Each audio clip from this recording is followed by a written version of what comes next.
जयपुर से बड़ी खबर है, जहां कल कई कार्यक्रमों में मुख्यमंत्री भजनलाल शामिल होंगे।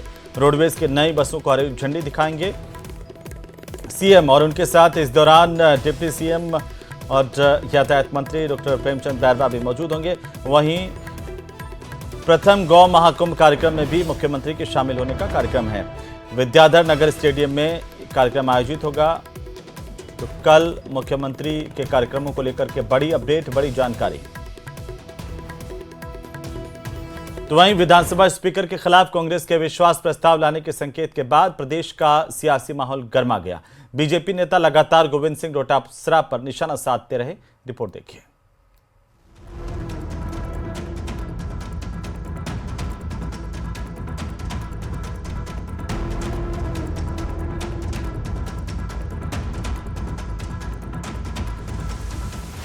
डोटासरा पर बीजेपी अध्यक्ष का तंज। एक अच्छा व्यक्ति बिगड़ गया इन दिनों। अच्छा व्यक्ति था। कांग्रेस के बयान पर बीजेपी का पलटवार। और आसन पर भी आक्रामक तरीके से चले गए। ये लोकतंत्र में ठीक नहीं है।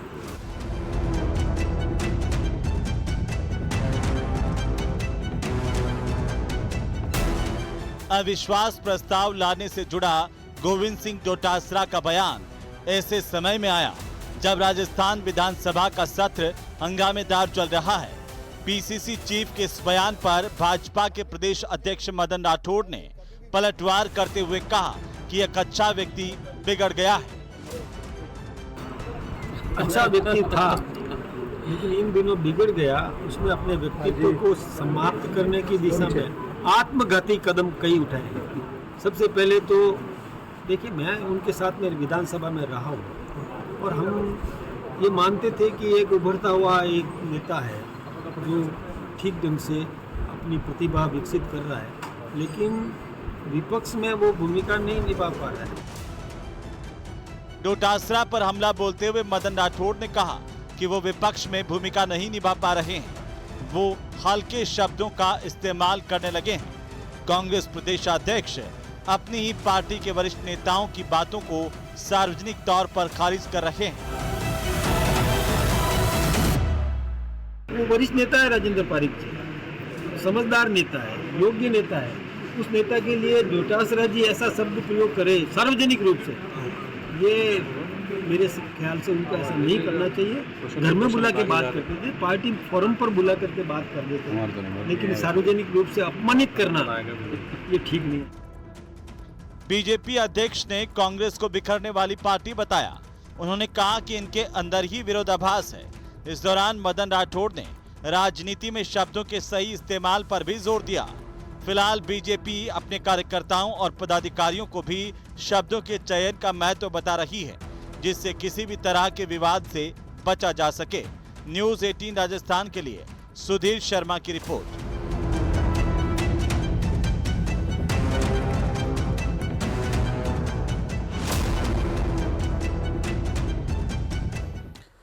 क्या पूर्व मुख्यमंत्री वसुंधरा राजे का राजनीतिक वनवास खत्म होने वाला है? क्या वसुंधरा राजे का कद सियासत में बढ़ने वाला है? ये सवाल तब खड़ा हुआ जब जोधपुर में वे आरएसएस प्रमुख मोहन भागवत से मिलने के लिए पहुंची। आरएसएस प्रमुख से मुलाकात के दौरान उनकी लंबी चर्चा हुई है। रिपोर्ट देखिए। क्या वसुंधरा राजे का वनवास खत्म होगा? आरएसएस प्रमुख से वसुंधरा राजे की मुलाकात के क्या मायने हैं? क्या राजस्थान की गद्दी पर फिर लौटेंगी वसुंधरा राजे? राजस्थान में एक बयान की खूब चर्चा हो रही है और ये वो बयान है जिसे वसुंधरा राजे ने खुद दिया है। हर इंसान के जीवन में कहीं न कहीं वो वनवास आ ही जाता है, पर आता है तो जाता भी है। ये अपने को अपने मन के अंदर सोच लेना चाहिए। राम जी ने क्या सिखाया महाराज हमको? उन्होंने हमें ये बताया कि अपने जीवन के अंदर अपने को धैर्य क्या चीज होती है। वसुंधरा राजे के इस बयान को उनकी आरएसएस प्रमुख से हुई मुलाकात से भी जोड़कर देखा जा रहा है। जोधपुर में पूर्व मुख्यमंत्री वसुंधरा राजे और आरएसएस प्रमुख मोहन भागवत के बीच हुई मुलाकात के बाद दावा किया जा रहा है कि वसुंधरा राजे ने मोहन भागवत से राजस्थान में बीजेपी सरकार में बदलाव और अपनी भूमिका पर चर्चा की। पिछले महीने ही वसुंधरा राजे प्रधानमंत्री नरेंद्र मोदी और अमित शाह से भी मिल चुकी थी।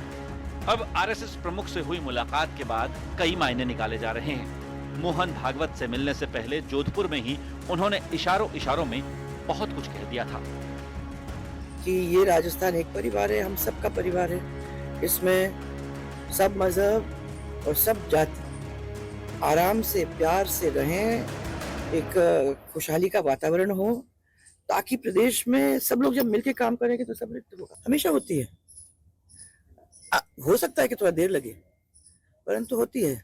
इतना विश्वास अपने अगर खुद ही रखोगे ना तो आपको प्रॉब्लम नहीं होगी। प्रॉब्लम हमारी है क्योंकि हम विश्वास नहीं रखते ना। जब हमें कहते हैं अरे ये तो हो नहीं सकता, तो वहीं खत्म कर दिया अपन ने। तो शुरू करो कि भैया ईश्वर की कृपा रहेगी और हमारा हम अटूट विश्वास उन पे है, तो ये तो काम होके ही रहेगा। वसुंधरा राजे की राजनीतिक सक्रियता और उनके बयान ने राजस्थान की सियासत में कई सवालों को जन्म दे दिया है। वसुंधरा राजे पहले से ही बीजेपी की राष्ट्रीय उपाध्यक्ष हैं। हालांकि बतौर सीएम पद पर उनकी वापसी राजस्थान के मौजूदा हालात में मुमकिन नहीं लग रही है। ऐसे में वसुंधरा राजे किस वनवास के खत्म होने की बात कर रही हैं? क्या वो राजस्थान की सत्ता के पावर सेंटर में आना चाहती हैं या अपने समर्थकों को मंत्री पद दिलवाना चाहती हैं? या ऐसा तो नहीं कि अपने समर्थकों को पार्टी और संगठन में बड़ा पद दिलाना चाहती हैं? राजस्थान में भजनलाल शर्मा के मुख्यमंत्री बनने के बाद से ही वसुंधरा राजे राजस्थान की सत्ता और संगठन में पावर सेंटर की भूमिका से बाहर हैं। फिलहाल राजस्थान में मंत्रिमंडल में फेरबदल और संगठन में बदलाव की चर्चा हो रही है। ऐसे में सवाल उठ रहे हैं कि क्या वसुंधरा राजे विधानसभा के मौजूदा सत्र के बाद राजस्थान में सियासी सर्जरी और खुद की वापसी का इंतजार कर रही हैं? और इन सवालों को हवा दे रही है उनकी मोहन भागवत से हुई ताजा मुलाकात।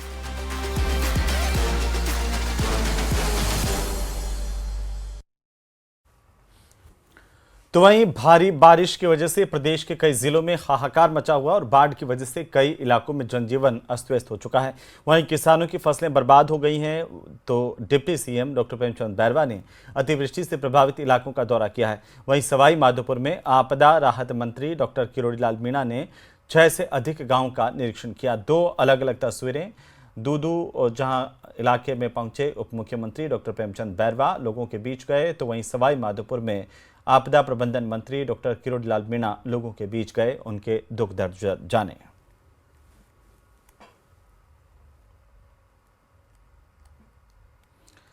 तो वहीं ट्रैक्टर से बाढ़ प्रभावित इलाकों में डिप्टी सीएम प्रेमचंद बैरवा पहुंचे थे। आपको बता दें कि कृषि मंत्री की तरफ से भी जायजा लिया गया। वहीं राजस्थान विधानसभा के अध्यक्ष वासुदेव देवनानी ने बोराज तालाब की पाल टूटने के बाद इलाके के लोगों से बातचीत की।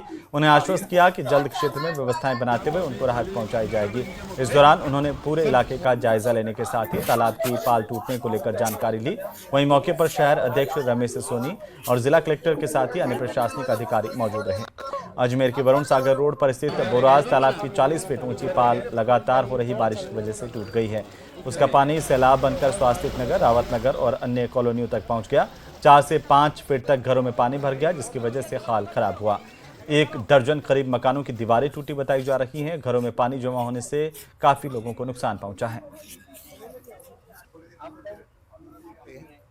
प्राकृतिक आपदा के कारण ये तालाब की जो पाल थी वो टूटी, जिसके कारण से पानी बड़े प्रेशर के साथ आया। इस स्वास्थ्य नगर में काफ़ी बड़ा नुकसान हुआ है। मैंने रात को ही कलेक्टर साहब से बात की थी। कलेक्टर साहब पूरी अपनी टीम के साथ रात को 2:30-3 बजे तक सारी टीम के साथ यहीं थे। जो लोग कष्ट में थे, हमने 2 स्कूल भी तय किए जहाँ पे कोई भी परिवार रहना चाहे, रहने की व्यवस्था है, खाने पीने की व्यवस्था की है। और यहाँ पर जो सर्वे भी चल रहा है, एक बरसात रुक जाए और उसके बाद जहाँ जहाँ जितना संभव है वो हम सब इसको मदद करेंगे, क्योंकि प्राकृतिक आपदा के सामने कोई दूसरी शक्ति नहीं होती। वो आप और हमारी दोनों के लिए कष्टदायी है। मिल करके इस कठिनाई को हम ठीक करेंगे। जहाँ जिसका नुकसान हुआ है, इसका दर्द सभी को है, मुझे भी है, सबको है। उधर टोंक के बीसलपुर बांध में पानी की आवक लगातार जारी है। बांध के 6 गेट खोलकर 60,000 क्यूसेक पानी की निकासी की जा रही है। बीसलपुर बांध में पानी निकासी से बनास नदी में बहाव तेज हो गया है। त्रिवेणी 4.30 मीटर के उफान से बह रही है। ऐसे में बांध की पूर्ण भराव क्षमता 315.50 आरएल मीटर के अलावा पानी की निकासी अभी जारी है।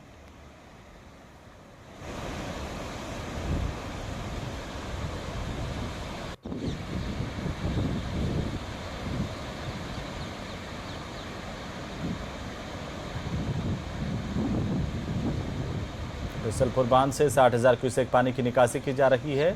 पानी की निकासी से नदी में तेज बहाव हो गया है। प्रशासन की तरफ से अलर्ट जारी किया हुआ है। उधर हनुमानगढ़ के भादरा में अमर सिंह ब्रांच के टूटने का खतरा पैदा हो गया है, जिससे 10 से ज्यादा गांवों की आबादी और कृषि भूमि जलमग्न हो सकती है। नहर खतरे के निशान से ऊपर बह रही है। ओवरफ्लो होकर नहर कभी भी टूट सकती है। इसे लेकर एसडीएम भादरा ने अधिकारियों के साथ बैठक की, जिसमें भादरा विधायक संजीव बेनीवाल और अन्य जनप्रतिनिधि मौजूद रहे। दूसरी तरफ नहर को बचाने के लिए किसान अपने स्तर पर मिट्टी के कट्टों की व्यवस्था कर रहे हैं। किसानों की तरफ से एक दूसरे को कॉल करके मौके पर बुला लिया गया। किसानों का कहना है कि नहर में हरियाणा से भारी मात्रा में पानी आ रहा है। नहर बिल्कुल अब टूटने के कगार पर है और अभी तक प्रशासनिक और सिंचाई अधिकारियों ने कोई व्यवस्था नहीं की है। वहीं अलवर के गांव सुदानपुरा, भक्तपुरा, डोबा, रिंग्सपुरी, सिरावास, रोकड़ा जैसे कई गांव में किसानों की बाजरे की फसलों को भारी नुकसान पहुंचा है। सिलीसेड इलाके में भी खूब बारिश हुई, फसलों में पानी भर गया। डहलावास, डोबा, रिंग्सपुरी आदि ग्रामीण इलाकों में पानी भरने से बाजरे की फसल जलमग्न हो गई है। लगातार हो रही बारिश ने क्षेत्र के किसानों की मेहनत पर पानी फेर दिया। खेतों में बाजरा पूरी तरह से गल गया है। किसानों ने सरकार से उनकी सुध लेकर उचित मुआवजे की मांग की है। बाजरा की स्थिति ज़्यादा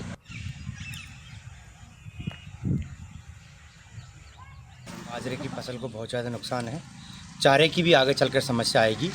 और जो मैं ये कहना चाहता हूँ कि पटवारी को भेजकर तुरंत सर्वे कराकर बाजरे का एक मुआवजा सबको दिया जाए। किसान को, जो किसान की फसल चौपट हो चुकी है, आज ये मानो पशु चारे के लिए बहुत ज़्यादा दिक्कत आनी है। आगे चलकर कड़वी मिलेगी नहीं बातों से। आप ये सोचो, किसान सब तरह से बर्बाद है। पानी चलो ठीक है, बरसात हो रही है, अच्छी बात है, पर गवर्नमेंट को भी ध्यान देना चाहिए कि किसान की मदद करे और तुरंत मुआवजा दिया जाए। उदयपुर